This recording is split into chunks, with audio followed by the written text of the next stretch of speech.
Hi there, everyone. It's James Withall here. I'm the CEO of Rupert Resources. Come to speak to you about our Ikkari discovery again and give you a bit of an update. We've just done our resource announcement for 4 million ounces in the indicator category, which is a significant milestone for the company.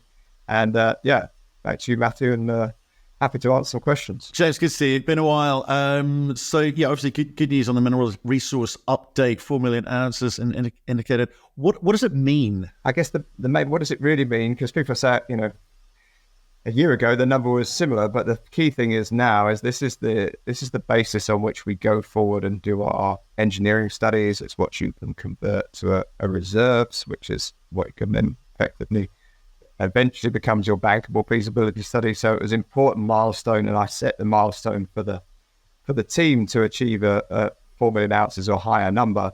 A year ago, once we'd done that last resource and we completed the PEA. So that was really what this last winter's been involved with. So lots of infill drilling, but it's all about having confidence in the quality and the potential economics of the development of the project going forward.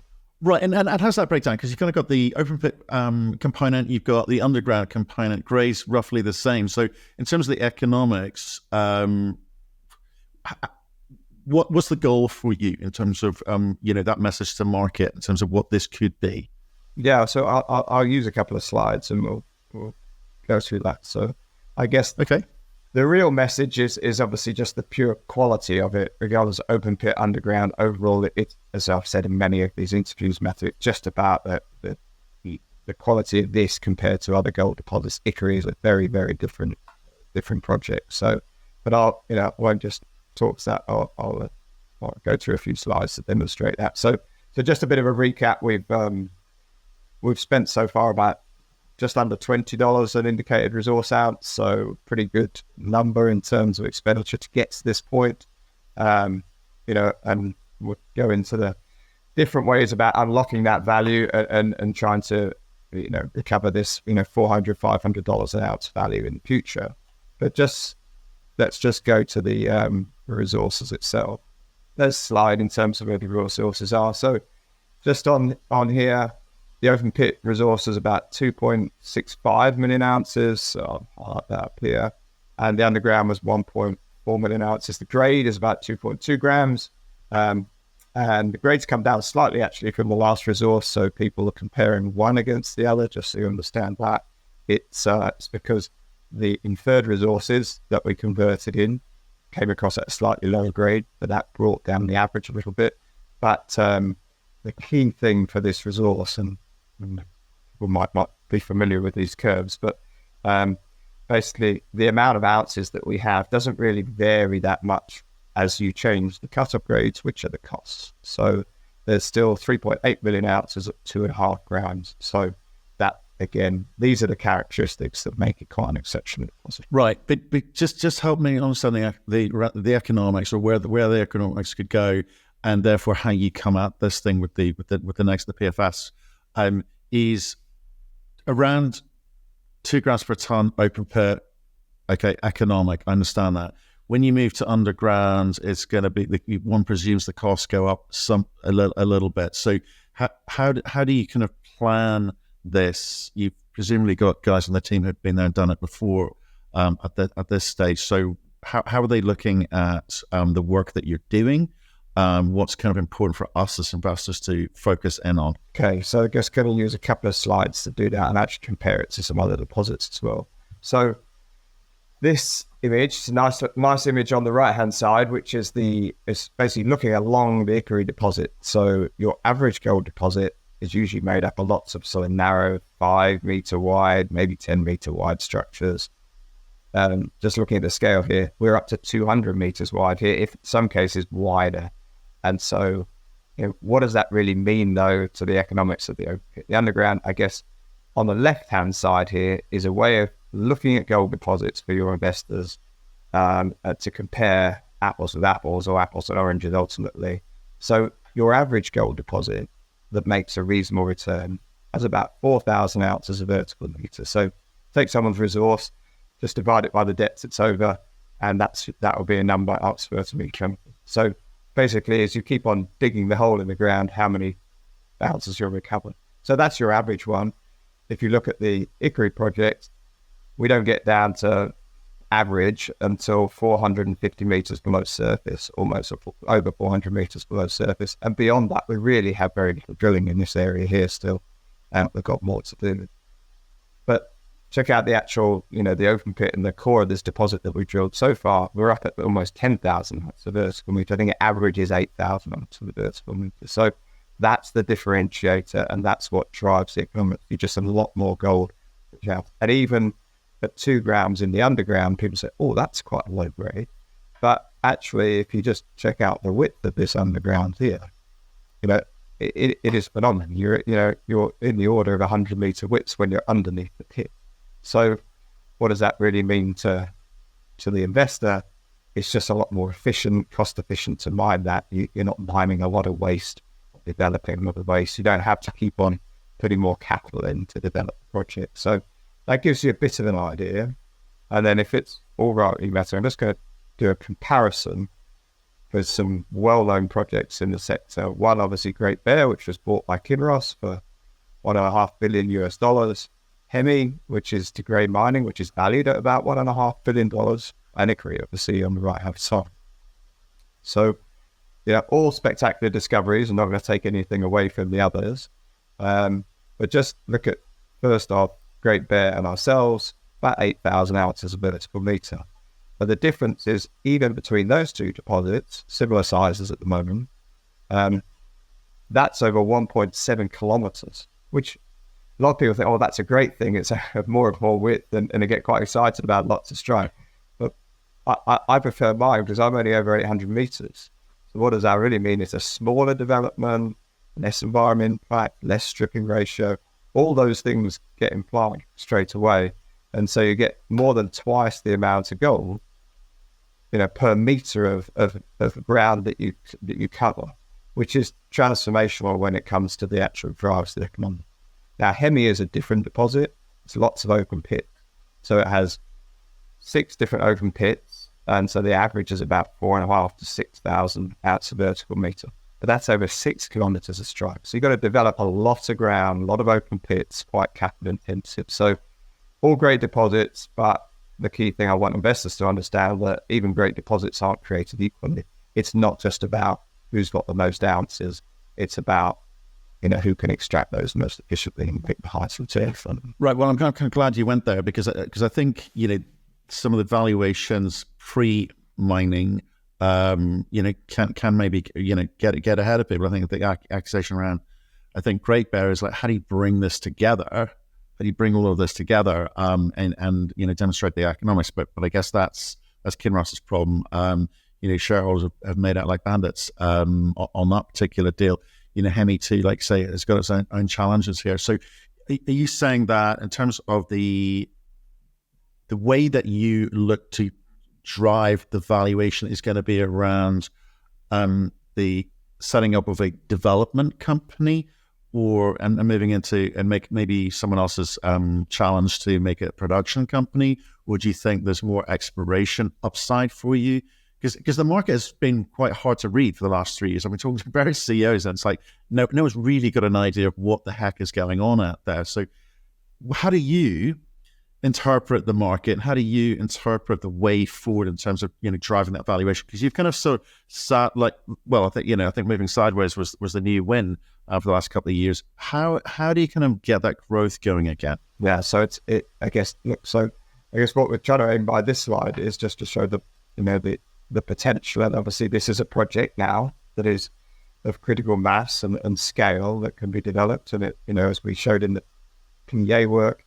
You're talking a project at $1,650 gold that was generating $250 million of free cash flow a year and it used this mine. So that project as it stands, we will move that forward. We have an environmental and permitting team that we brought on the team. We also have building up our engineering team, our Golders, WSP, to run our pre-feasibility study. And that will be done, the pre-feasibility study will be done by mid next year.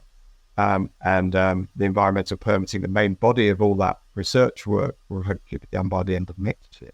So that's one track, and obviously we can, as I said at the beginning, I think we're valued at maybe $150 an ounce at the moment. If you just take this forward to production and you do it in a capital efficient way and don't dilute shareholders, they should be worth, there's a 3x return in that, because those ounces should be worth $500 to $600 an ounce. So that's one way of unlocking value, and we are pursuing that. But parallel to that, that's obviously a timeline that, that cash flow isn't going to come until 2028, 2030, that range there.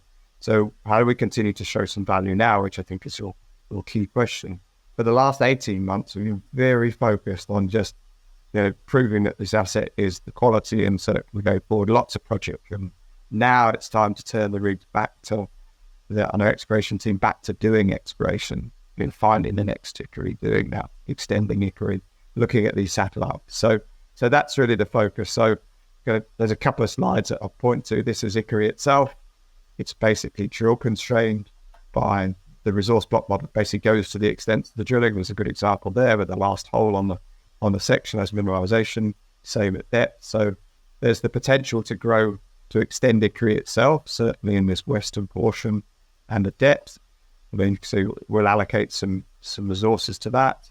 And then we actually went back and sort of re-looked at this old slide that we had and said, we're still doing the same systematic work and really in the same way we set up the company in the first place.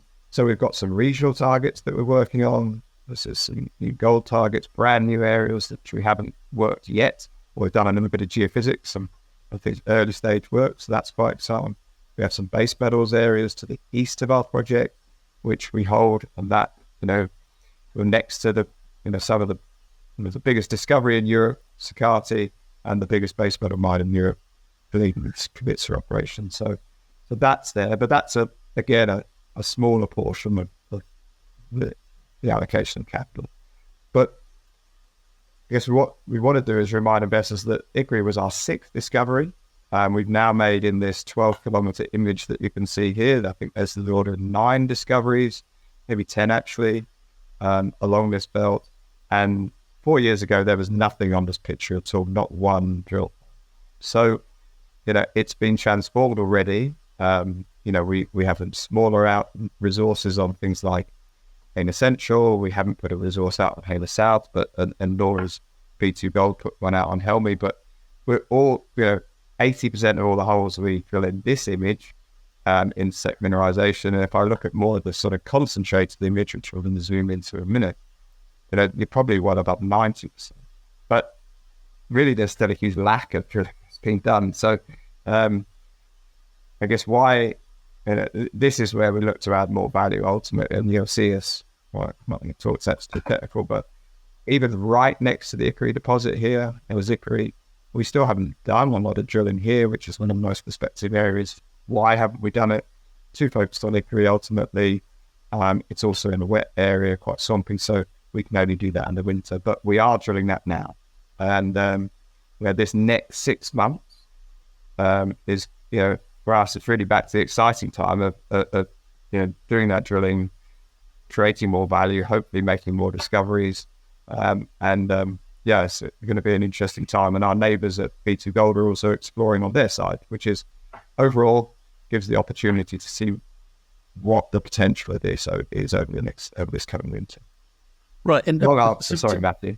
It's a long answer, but it's always important to actually understand, to what end? Where's this thing going? Obviously moving through the economic studies on Ikkari, it makes sense, and you've got some other discoveries which you need to kind of get back to, and it's obviously what potential is. But to what end? You mentioned B2 next door. I mean, are you trying to make yourself look pretty for some sort of M&A parade here? Do you think that you can keep going out to market, raising money, and at higher and higher share prices, i.e. try not to be dilutive, in a sense, or as dilutive in a sense? Or is there a point at which exploration companies just get, well, you kind of got to show me the money, as it were? No, absolutely. I mean, that's what that's basically, to go off tangent, the exploration market is so beaten up with it's quite hard for exploration companies even today, given they've got no money, even to tell you what they're going to do with the money. Even if they had it, it's quite hard for them to articulate that opportunity. I guess we have a great opportunity because we've already made a discovery. You've got all this underpinning of value of the company, which makes our position one. But to what ends? It absolutely. We're not doing this drilling to, for an M&A point. The whole point of doing this drilling is to demonstrate what is the likely larger project potentially that gets developed here over the next. We currently have a 20-year life, but is it a 40-year life? Is it such a significant project here that it has a much longer life? And one of the key reasons we're doing that was actually on the permitting side, because it's what we try to do is manage the expectations of all the stakeholders, not just the investors, so they really understand that this is it's a serious investment, albeit for a long time, and generate long-term jobs ultimately, and it continue to generate good returns over that. So I think there's many aspects of why you continue to do exploration.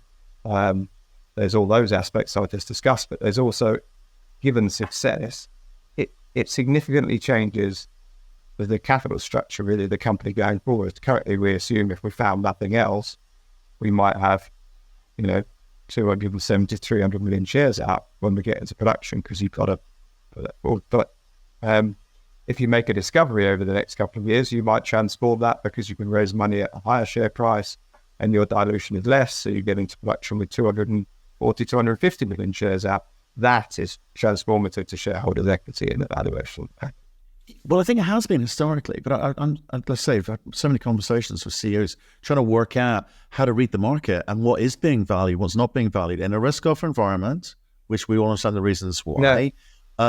The companies are having to look at life differently and allocation of capital differently because the return on that capital is being viewed differently. So what would have been a catalyst is no longer a catalyst. So I know you will have sort of had these debates at board level and discussions at board level in terms of the best allocation of capital.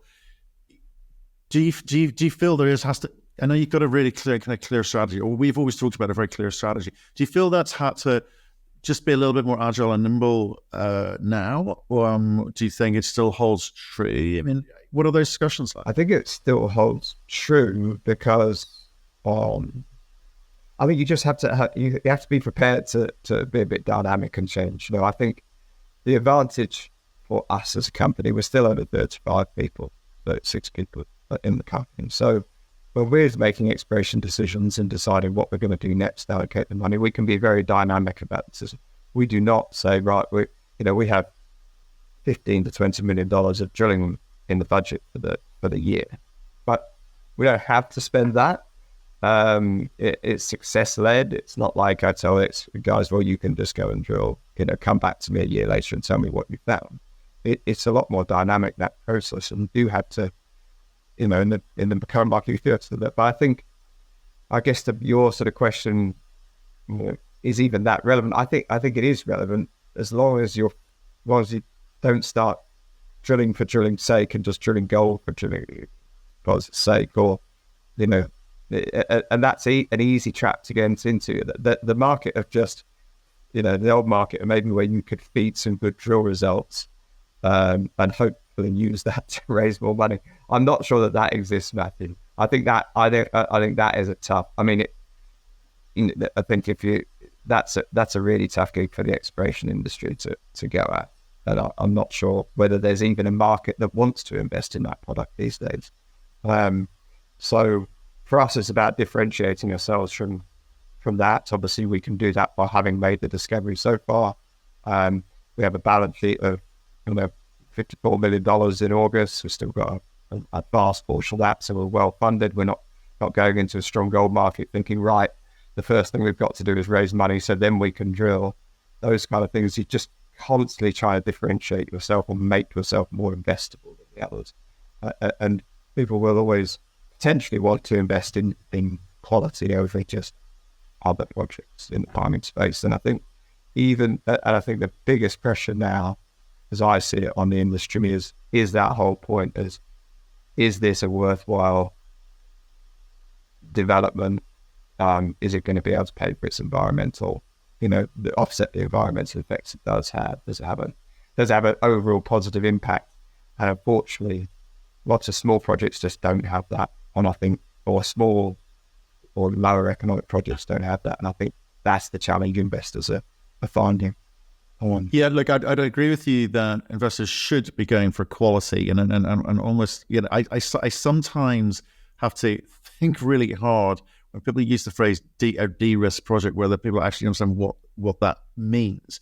The de-risk for me is going through a process which makes more likely the prospect of this thing getting to production, actually producing cash. Now, I think de-risk, in most instances, certainly in the junior space, it seems to be, I'm really thinking about the leverage, potential leverage here of the share price moving through some sort of capitalist movement. It's happening less and less because, one, the capital's not there. So cash constraint reduces the activity that will try to drive that value creation. And I think that if you've got teams who can't do what they want to do or don't even know what to do, you've got to kind of question your investing strategy. And I think more and more of that's coming to light at the moment, which is fantastic for good projects like yourself. So I think that's been a good conversation in terms of trying to understand the logic that you're going through.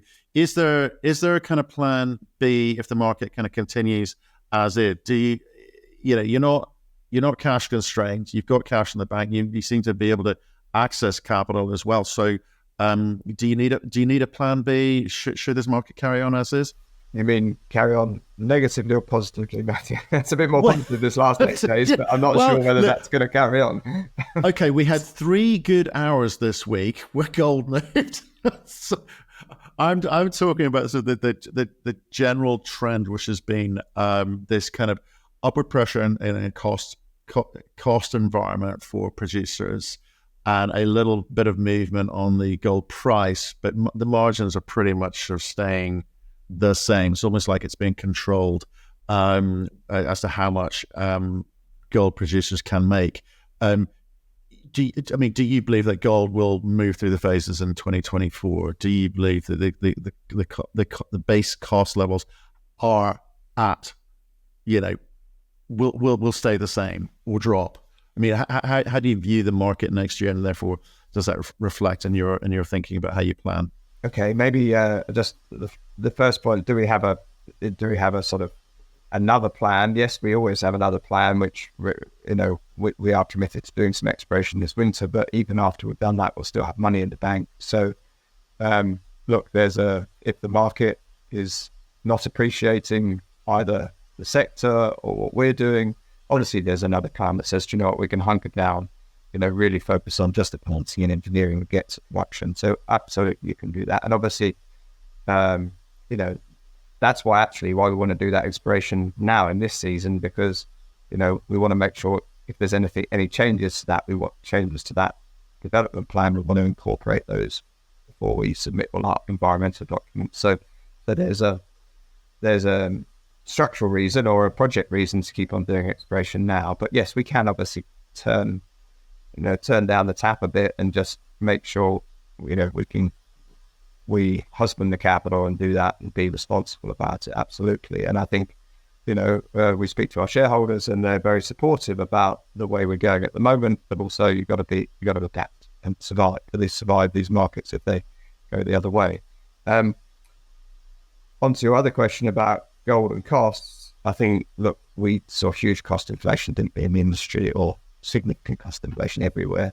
That does seem to be subsiding a bit. But I guess, you've also seen the gold price rise from 1650, which we use for the long-term consensus. Gold price continues to rise.